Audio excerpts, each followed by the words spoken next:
On June 6, 1944, as the Allied invasion of Normandy was getting underway, then-President Franklin Delano Roosevelt delivered a radio address to the American people.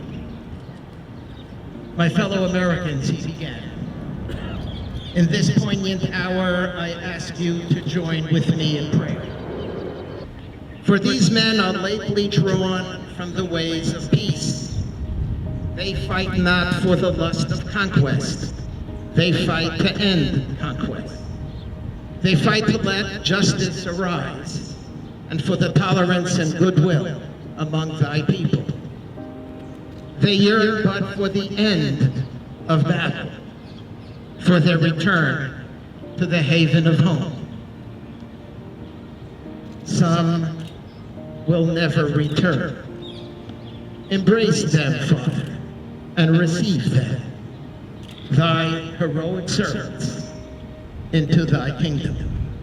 It is precisely this that brings us here today, to remember these soldiers. We publicly acknowledge and we publicly affirm that our profound gratitude to them for their heroic contribution to the defense of America and to freedom and to democracy throughout the world has not dimmed with the passage of time, has not blurred with the passing of the years, and has not receded these many decades later. We will be placing a Jewish star over the graves of these Jewish soldiers. We will give them the marker appropriate for them. We will recite the Kaddish, the Jewish memorial prayer at each of their graves. We will welcome them back into the religion of their families and bring them back into the bosom of their ancestral faith. A portion from the Torah that will be read in synagogues throughout the world this coming Shabbat contains the famous Ten Commandments. The Ten Commandments are a highlight of the Torah text and a cornerstone of the values that animate not only Jewish life, but the life of all humanity wherever humanity may be found. The Torah scroll, it's a scroll.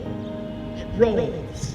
It's read every Shabbat, and it consists of columns containing the verses and the chapters of the Bible. In virtually every single Torah scroll, painstakingly written by hand by a scribe over the course of many years, with less than a handful of exceptions, every single column begins with the Hebrew letter Vav, which means and.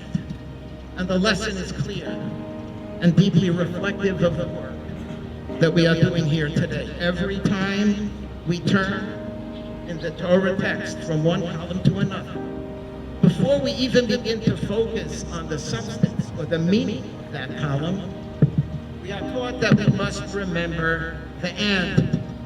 To begin with the and. It's not just about me. It's about me and. It's never just about me. It's always about me and. It's about us. It's about caring for the other. And this, I believe, in a nutshell, is the central animating principle of the ABMC and of Operation Benjamin. We are both dedicated to caring for the other, for the and. In the case of the ABMC, for all American soldiers. In the case of Operation Benjamin, for American Jewish soldiers who made the ultimate sacrifice for freedom, for democracy, and for America. I will always remember the thought that Mr. Scott Desjardins, the superintendent of the Normandy American Cemetery, shared with us at both of the ceremonies that we were privileged to hold in Normandy. He said, and I quote, "These people were not motivated to go to war by the people in front of them who they hated. They were motivated to go to war by the people behind them who they loved. And we are the beneficiaries of their service and of their sacrifice." We recognize their service and their sacrifice today.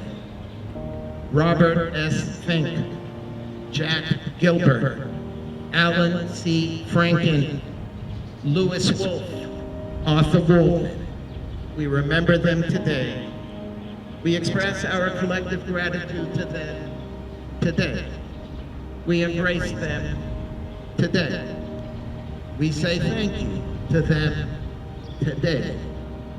Tehei nishmatam tzurot b'tzurot chayim. May their souls be bound up in the bond of eternal life. Thank you.